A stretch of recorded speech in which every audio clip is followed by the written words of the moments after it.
Kita pengen tadabbur ayat supaya bisa healing perasaan kita yang sedang terluka, healing tentang beban kita. Gimana cara biar kita tuh, kalau bahasa terapis tuh, rilis beban, masalah, curhat supaya rilis gitu kan, rilis curhat. Oke, itu salah satu metode. Terus apa metode lain untuk kita rilis atau kita bisa healing dengan ayat-ayat Al-Quran? Tadabbur. Jadi ada tafakkur, ada tadabbur, ada terapi.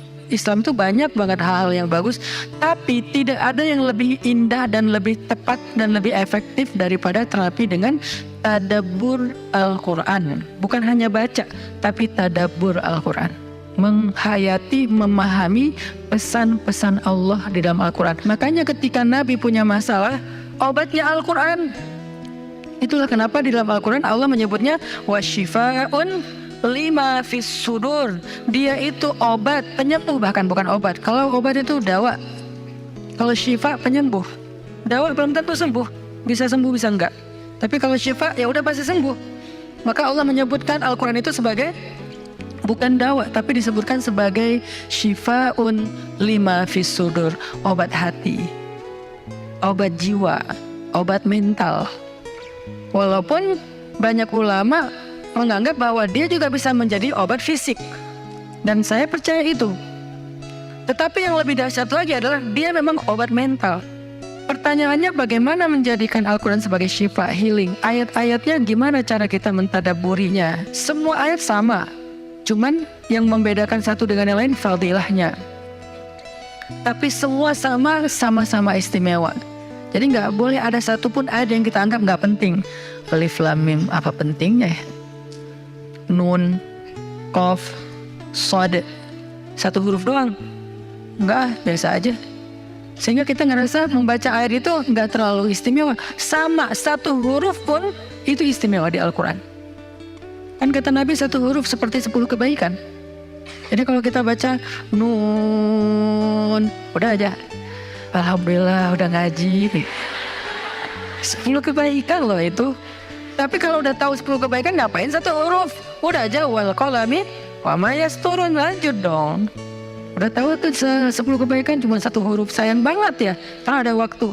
Dan ketika membacanya jangan target saya harus cari waktu yang tepat nih buat baca Quran biar khatam 1 juz. Jangan cari waktu yang tepat, susah. Lama-lama sampai malam akhirnya nggak kebaca. Asal ada waktu baca aja dulu, dapat setengah halaman, dapat 2 baris, dapat 1 baris, pokoknya baca aja dulu. Jadi tadabbur, cara untuk bisa menjadikan Al-Quran sebagai syifa, tadabbur. Bagaimana dulu Nabi, sahabat, orang-orang solih mentadabburi Al-Quran? Yang pertama adalah mereka membaca Al-Quran secara tematik, supaya kita dapat sesuai dengan problem kita, masalah kita, hajat kita. Tematik. Lagi ada masalah apa kita? Karena ayat Al-Quran turun kepada Nabi pun secara tematik, secara kontekstual. Apa yang dialami Nabi, itulah ayatnya. Al-Quran tidak turun sekaligus kepada Nabi, turun sekaligusnya itu di Lauhul Mahfuz. Lalu sampai kepada Nabi berangsur-angsur selama 23 tahun. Kenapa berangsur-angsur, Ustaz? Dan kenapa nggak urut? Turunnya yang pertama adalah Al-Fatihah dan Al-Alaq. Kenapa sekarang Al-Fatihah lalu Al-Baqarah? Kenapa enggak Al-Fatihah, Al-Alaq, kemudian surat apa lagi yang berurutan sesuai dengan urutan turun? Kenapa kok dibalik-balik, kok diacak-acak? Karena Al-Quran turun itu secara tematik, teman-teman. Hikmahnya apa? Hikmahnya karena dia tidak turun untuk sekedar dibaca. Dia turun untuk ditadaburi supaya jadi solusi, petunjuk dalam hidup. Petunjuk apa? Petunjuk terhadap masalah yang lagi dihadapin. Dan kita nggak akan dapat petunjuk kalau nggak ngerti kan? Coba baca petunjuk penggunaan obat. Bahasanya bahasa bahasa Thailand misalnya. Banyak cup-cupnya. Susah kan kita? Gimana berapa hari sekali? Kayaknya 5 kali sehari deh. Padahal cuma 2 kali sehari. Nggak bisa dapat petunjuk karena nggak ngerti. Maka supaya kita bisa tadabbur, kita pahami. Nah, memahami apa? Sesuai dengan tema. Kita boleh aja bagus banget malah baca Al-Quran secara berurutan, tapi itu target baca ya, target tilawah, bukan target tadabbur. Tadabbur beda sama tilawah. Tilawah tetap dia nggak usah diganggu gugat, udah segitu aja. 1 hari 1 juz, setengah juz, 2 bulan sekali khatam, sebulan sekali khatam, itu lanjut aja udah. Karena itu memang target membaca. Tapi target tadabbur beda sama target membaca. Bikin 2 target.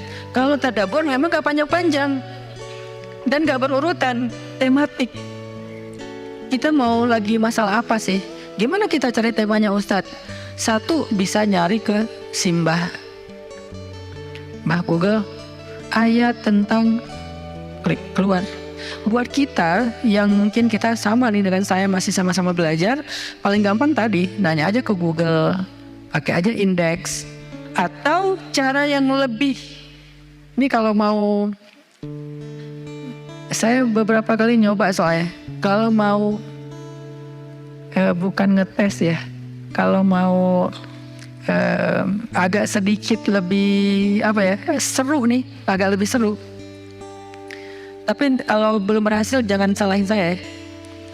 Kalau agak lebih seru nih, saya suka gini, pegang Quran, lagi ada masalah nih, Bismillah, ayatnya pas, wah ini saya banget nih.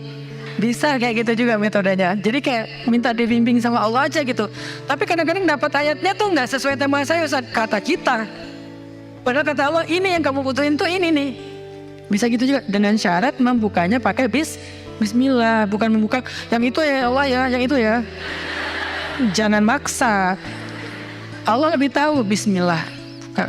Ayatnya tentang makanan. Oh mungkin kita masalahnya emang masalah berat badan mungkin, atau masalah mubazir mungkin, sehingga merembet kemana-mana. Allahu alam. Tapi kalau mau lebih jelas ya udah cari pakai yang tadi, dapat ayatnya secara tematik.